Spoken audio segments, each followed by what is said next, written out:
What I really love about astrology is that no matter how chaotic life feels, I feel like there's something bigger at play. And it reminds me that I am exactly where I'm supposed to be at this moment in time. Welcome to It Gets Better From Here podcast, where I help high performing divorced women reclaim their power and live a life that they're excited about. My name is Sherille Marquez, and I am your host. And we're back with the beautiful Laurel Kassor, our in house astrologer and cosmic coach. And she is going to break down what the stars have in store for us for September, which I cannot even believe. And yes, Laurel, take it away. Holy moly. Oh my gosh, Cheryl, so good to be back. Thanks for having me. You? Ready to lay the cosmic forecast on y'all for September. And like you said, oh my gosh, I can't believe we're already here. But we are. And so the planets keep moving and we will too. So we have a couple of big things going on in the first week of September. We have quite a few planetary movements going on that's really going to influence all of us, honestly, some of us in different ways than others, but there are some big shifts going on.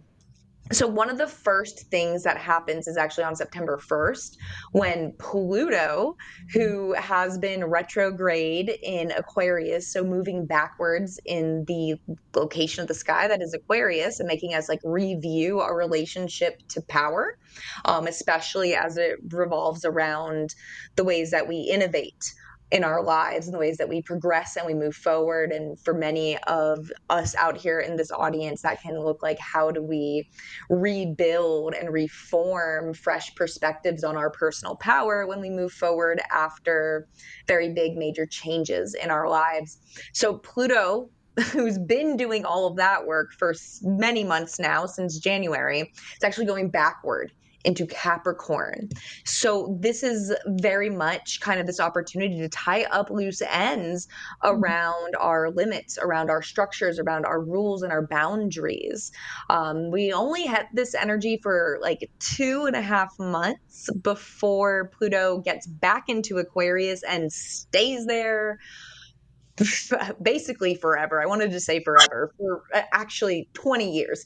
So basically Wow. and then like gets back into that work that it's doing in Aquarius. But for a little while, starting on September 1st, we do get this opportunity to really kind of go back over and revamp our relationship to power as it relates to the structures in our lives.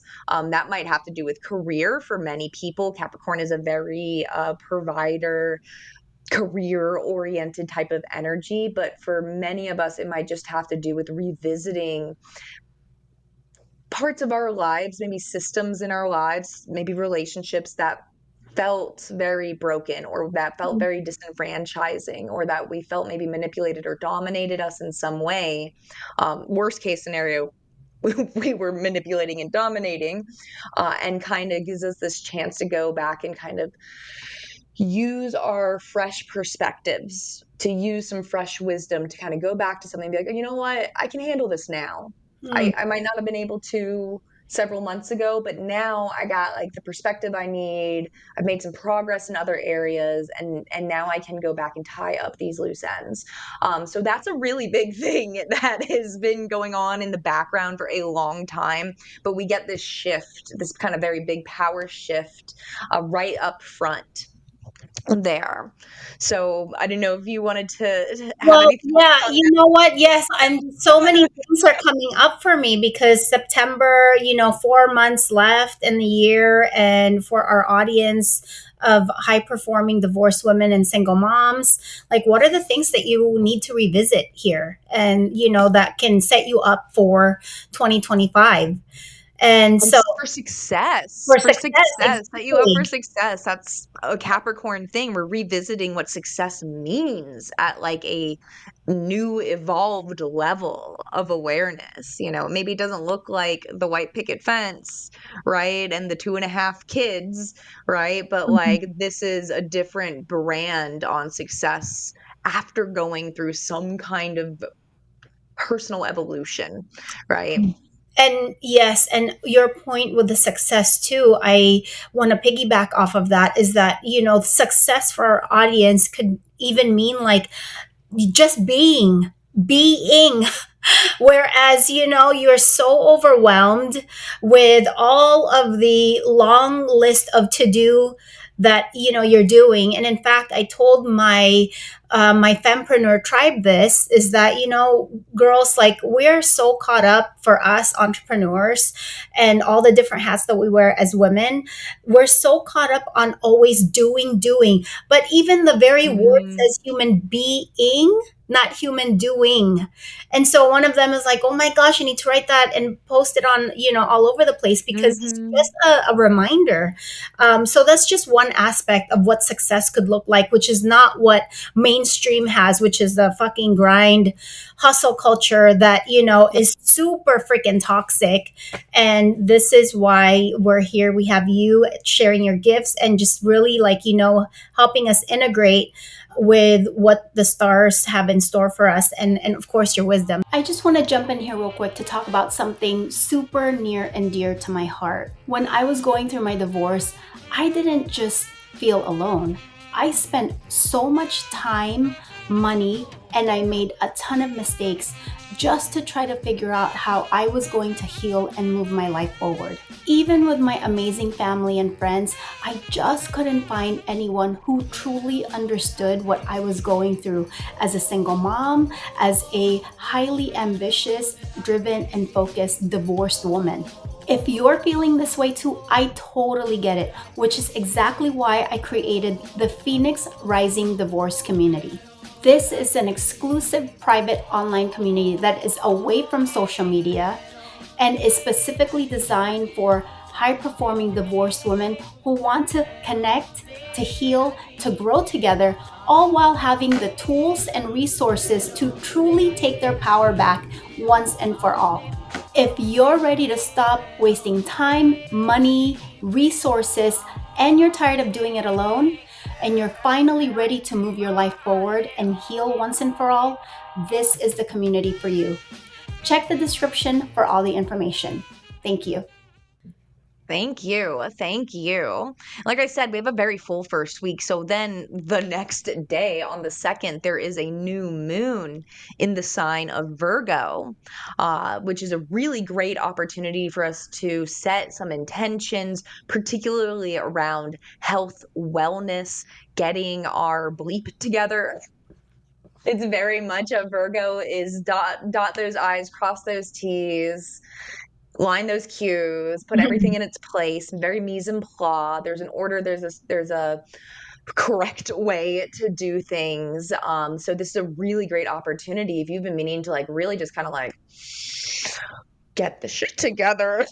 It's going to unfold over the next 6 months, about, especially around like practical matters. But that being said, I do want to let y'all know this new moon is happening opposite Saturn.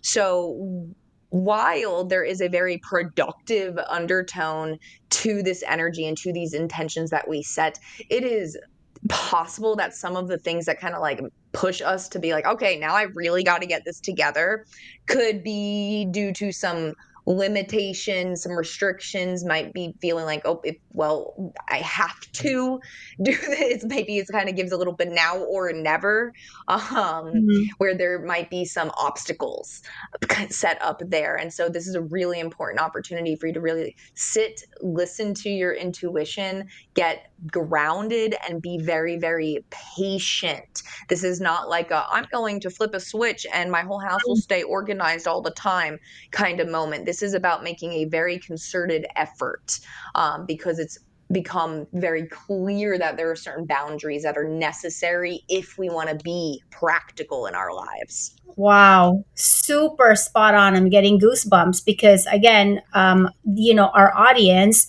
is dealing with burnout, overwhelm. And I could say that for myself too, because, hello, that is a past version of myself that is Mm-hmm. actually still pops up because as I'm, stepping into a new way of being, leveling coming up, there's the old parts of myself that wants to pull me back into the fucking switch that, let me just okay, well, this is not a very good example, but perhaps it is. Yesterday, my mail that has been overlooked for months because I have things on auto pay has literally been a humongous stack that's been super overwhelming. But I said, you know what, I'm filing my taxes late, and I might as well get everything all sorted out. But it went by very fast, nearly 4 hours sorting through my mail, Mm-hmm. organizing and getting my taxes done and all of that. But like you were just saying there, it's just that underlying theme of, whoa, we need to just kind of, observe and reflect, and it's not about flipping a switch there. Absolutely. That is the name of the game. This is not about like immediate results. This is about being diligent, being methodical, being meticulous, and being responsible with your obligations and with your duties, but also recognizing where there might need to be some tweaking done to allow there to be new opportunities to come in those spaces. Definitely. So, carrying on with that first week of September, on the 9th, we actually have a Mercury change signs as well. When I say that we are busy with shifting energy, my friends. So shortly after the new moon, Mars enters Cancer. So we already have Pluto entering Capricorn. Now we have Mars going into Cancer. This is a pretty notable shift for us, especially those in caretaking roles or with Cancer energy in your own chart, because Mars is this planet of action, of assertion, of making things happen, of fighting, of initiating, standing up for yourself, protecting, or I guess maybe not protecting, but like striking certainly is a Mars thing. But here we go. Cancer, where Mars is kind of slipping into, so the energy we're all going to kind of fall beneath for a little bit. Cancer is the energy of the protector, of Mm. the defender, of mama bear, of the caretaker, of the nurturer. So we have Mars now spending about 6 weeks in the sign of the mother, essentially. So we have like the warrior playing house for a little while there, which can be really, really fabulous in a lot of ways. It's a great opportunity to initiate on anything that has to do with family, home, caretaking, maybe even land or real estate. I wouldn't be surprised if there's some moving happening for like a large number of people out there in the world. This is actually the day after I move. But it signals that there's a lot of activity and energy that's going to go towards our feelings and how secure we feel and how accepted we feel and the deep emotional bonds of belonging. This can manifest a lot of different ways for all of us, but we all need to be mindful that we're going to be a little bit, all of us, okay, more emotionally reactive to things. I love that you said that, Laurel, because you know what came to me? I got a download that, when you said like Mama Bear, and, as you were speaking, what I really wanted to mention is that there is that triggering point of co-parenting that I think also we need to really look out for. So as you're talking about intensified feelings, reactions, this is your, call to action to be very aware of yourself and what Laurel is saying here, because that's what came up for me as you're co-parenting, and this, like, these energies are really strong right now, and you're Mhm. wondering why things that you normally let slide and is not a big deal is becoming a big deal. That's what is at play here, and that's what came up for me, and so I really wanted to just, emphasize that to look out for. Absolutely. And just to piggyback a little bit off of something that you just said sparked another thought in me. Our actions, our ability to like take immediate, like impulsive, instinctive actions are going to be relying a little bit more on our intuition during this period of time. So if you like, if your mama bear instincts do perk up and you're not really exactly sure why, I mean, make sure you're checking yourself appropriately given your setting and your situation, whatever, right? But do listen to it. The intuition is a powerful Mhm. communicator, and Mars being very instinctive on its own, when you place it in the sign of the intuition, listen to the cues of your body. Mhm. Um, in your interactions. So I'll leave that one there because we still have another planetary movement Wow. happening at the end of this first week on September 9th. Mercury enters Virgo. So there's a ton of shifting tides right here up front in September. And with Mercury shifting into the sign of Virgo, number one, Mercury was already here a few weeks ago. This is where the Mercury retrograde from August began. It started in Virgo. So we're really like kind of continuing to wrap up some loose ends that have been left over for the last several weeks around logistics, around creativity, around our choices, our intentions. But as Mercury is re-entering Virgo, the focus becomes again methodical, practical, reasonable, like rational, intelligent, like what makes it make it make sense, right? So we become a lot more logistical and focused on procedure, protocol, Hmm. bookkeeping, taxes, right? Oh. Like, hello, me too. I'm also catching up on my own. So, Mhm. like, there's a lot of this, like, kind of like Q's, T's, I's, W, like crossing everything, right? So that's gonna carry through the a lot of September, not all of it, but it's very much like, okay, I'm back to the business I was on Hmm. before August started. So that's that kind of like first week of September. The Wow. second week's a lot lighter, luckily. Wow. We need a break. No, right? Right away. There isn't like a too terribly much of note going on the second week. There are a couple of smaller connections that are going on in the sky, but I did want to highlight September 15th for everyone because Venus in Libra will make a lovely trine. So, a harmonious connection to Jupiter in Gemini. So, this is like very lovely for relationships, for creativity, for socializing. I mean, this is like a beautiful opportunity for like a girls' brunch, like kind of vibe, of making really lovely, fun, engaging, stimulating connections, enjoying the company of others, and just it gives you the nice, warm, fuzzy vibes of friendship. You know what I mean? Of indulging in maybe some fine things. So I just want to make sure everyone knew that, like September 15th, treat yourself. That's like definitely a treat yourself day. Treat Uh, yourself. Love it. If you got a tribe, do it with your tribe. Absolutely, 100%. The third week of September, we're back to like a lot going on again. So, September 17th, there is a partial lunar eclipse Mm. in the sign of Pisces, and it is happening right on top of the planet Neptune and in a harmonious configuration to the planet Uranus. So there's like a lot going on just in that one configuration. So let's break it down real quick. We have a lunar eclipse. Now it is partial, so it's not quite as like pumped up and beefy as other eclipses might be. But this is the first eclipse that we're seeing across the Pisces Virgo axis. This is the first kind of like window into what's coming up for us over the next several years. This is kind of like the intro, like now introducing the next chapter soon to arrive.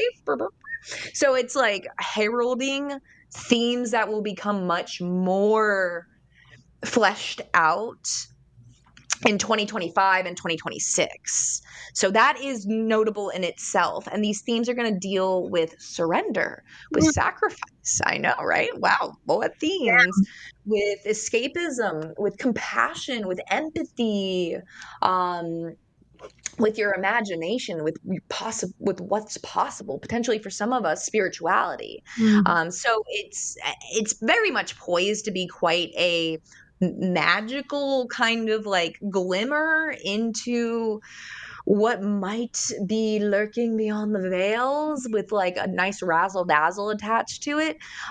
It's a great opportunity to release any ambiguities around like not moving towards what feels holistic to you. So interesting. It's some interesting energy. I'm God, here for that's actually super amazing because it's, you know what, it resonates for me as an invitation it. to do things differently, especially as you know the new year is coming around. It's giving us an opportunity to really do some deep reflection on things that you don't want to bring into the new year, and like you said, surrender and all those things. And like when that very word, like, you know, like re whatever it is attached to, I mean, it means to do it again. So you know, like, so what is it that you don't want to repeat, you don't want to react, you don't want to, like, really think about that. Because whatever that is attached to that I mean, you're doing it again. And then people Mhm. wonder why they are getting the same shit different day, like Groundhog's Day.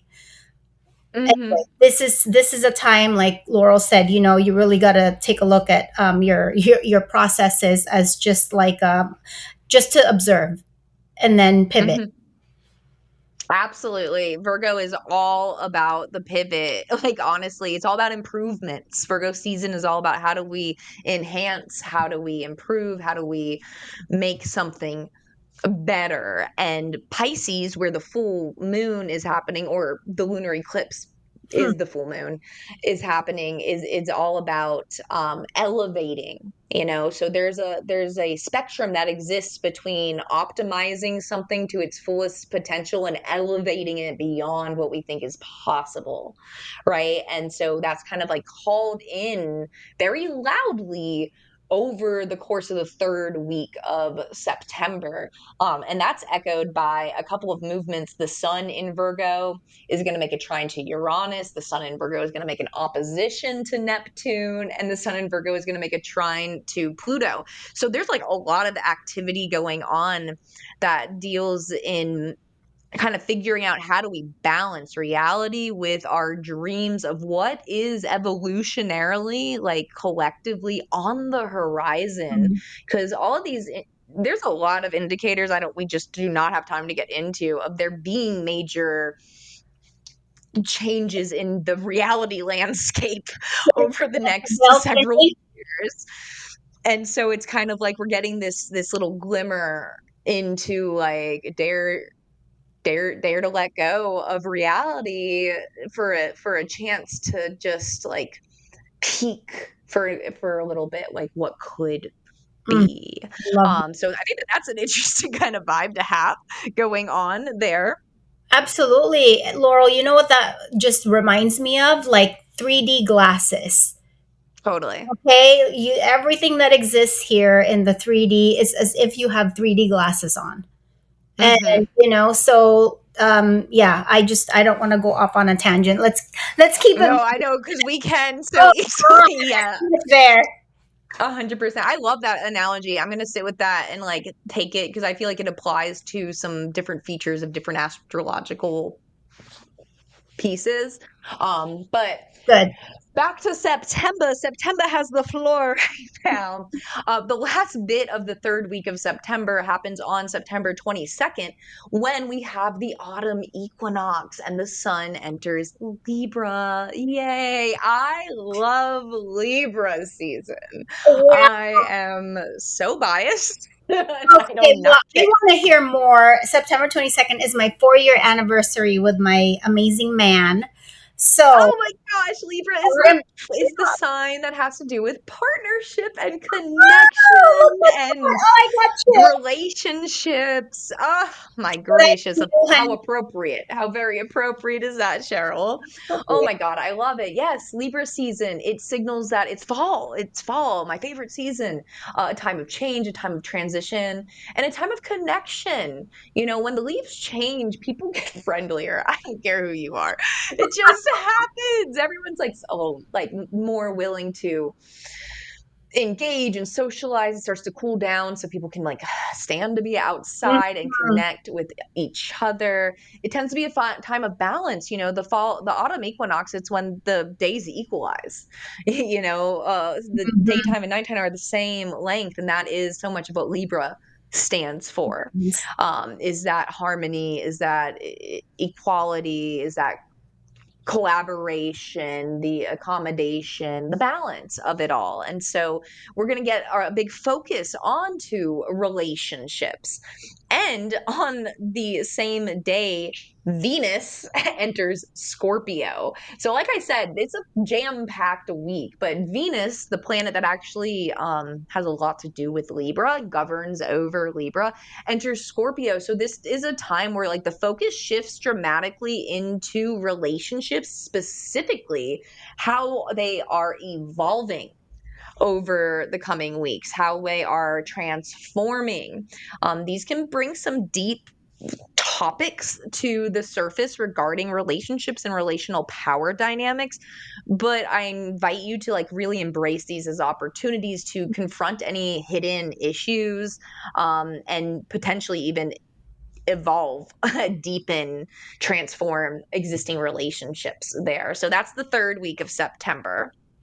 Wow, there is a lot going on here, but I feel like, you know what? It's Right. not so just like it's not such a like a free fall the whole time. You're actually going to, have like nice scenic routes in within the roller coaster.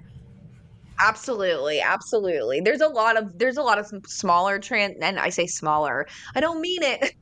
But there's a lot of little ones that I'm not mentioning. They aren't quite as like potent, poignant, like, oh, this indicates a big energetic shift that's here for a little while. So there's a lot of room for there to be versatility in the in-betweens of some of these major ones that I'm speaking on. But yeah, there's rest assured it stays interesting all the Oh, time. it really does. Yes, I can't It wait to see really what does. the fourth week looks like. Yes, so the last week of September, we have some, like, honestly quite lovely stuff going on. We have several trines, which means that different energies in the sky are communicating very well. Specifically, Mercury, the planet of communication, which fares well for us all. Mercury is doing a good job cleaning up, as it's moving through Virgo, which is something that it's very good at doing in that part of the chart. And so it's going to be making a positive connections to Uranus, positive connections to Pluto, and then it will also make a positive connection to the sun and allow us to really get some stuff off of our chest, which I love for us, especially if we've been harboring some stuff in relationships specifically, because on September 26th, Mercury actually enters Libra, where the sun is now hanging out. So Mercury's moved up to join with the sun and really illuminate something about equality, justice, fairness, harmony, relationships, partnerships, and balance in our lives. For some of us, this might be like a nice style change. I mean, it can be that top level sometimes. It could be like getting your hair done, deciding that you're finally gonna move forward with this like wardrobe change. I'm finally gonna paint the house this color. I don't know, but like it can look a lot of different ways. But there definitely is a much more intensified focus that moves onto relationships, partnerships, and like equal distribution of engagement towards the end of the month. And we seem to also be offered like right there at the very end on September 30th this really, for some of us it may feel kind of intense but cathartic, I think, um opportunity to again release something that's been dying to get out. Maybe you haven't realized it's been dying to get out until like a few days before the end of September, but it's like September 30th is a great time to like release some stuff that feels like it's toxic. Like throw up the poison, Oh, spit it out. yeah. Wow. Wow. And oh gosh, you know what? It's just really on theme for where my mind is at, actually. And I'm sure, a lot of our audience here who are driven and ambitious and already looking at, quarter four and what we need to Mhm. do to enter 2025. Wow, that was an amazing, beautiful, presentation for September and overview. And it just, to me, it sounds like there is so much there that, we could take advantage of as opportunities to do a lot of, self reflection and also position ourselves, like you said, in the coming months. And also, one thing that I wanted to just bring up, I I only associate Mercury with, mishaps. And the fact that you Oh mentioned that it was no. actually good, I'm like, No, wow. Mercury's so good. Mercury is everywhere all of the time. He just gets a lot of heat when it Yeah. goes into retrograde, because no one wants to thank Mercury when everything is running according to the way it's supposed to work. We take that for granted. But no, Mercury is communications. Mercury is details. Mercury is exchanges. How do we share and receive and process information? Right? Like Mercury is the itty bitty bitty bits that make every day possible, that make every word possible. Mercury is that Mhm. like the messenger between the inner realm, the inner self, and the outer self. It is the messenger, which is why when it's retrograde, everyone's like, oh, bullshit, Mercury, boo. And it's because like everyone's misunderstanding, nothing's going according to plan, everything's going off the rails, all the details are coming undone. And then it becomes like very obvious that the gears are not functioning in their proper order, right? But Yeah. so many good, powerful, useful things that is so relevant every day. Right now, Really podcasting glad. is great. I'm really glad you're clarifying that, because I mean, now that you mention that, I feel bad because every time something goes on, like technology or miscommunication, poor Mercury is like, oh my I god, it know. must be in retrograde, just like the news. I mean, it's fear based, right? It's like any, Mhm. it doesn't look at the good things, like a good Samaritan deed. You know what I'm saying? Like, it's just really Yep. one. Anyway, I could go off on that, but we're not. um, with that being said, Laurel, I'm so grateful and so happy and so appreciative for you, coming in here monthly, giving us just, tidbits on how to work with the energies for the month. And I'm so grateful to have you here on It Gets Better From Here Thank you. podcast. Thank you. It's always a pleasure. Love being here. Hope it's helpful to everyone. Thank you. Wow, that was a very illuminating episode. Please remember that the stars are not just pretty lights shining in the sky. They can actually be very, very powerful guides if you use the insights and wisdom that Laurel is giving us here on a monthly basis. And as always, no matter where you're at on your journey and no matter how old you are, it gets better from here.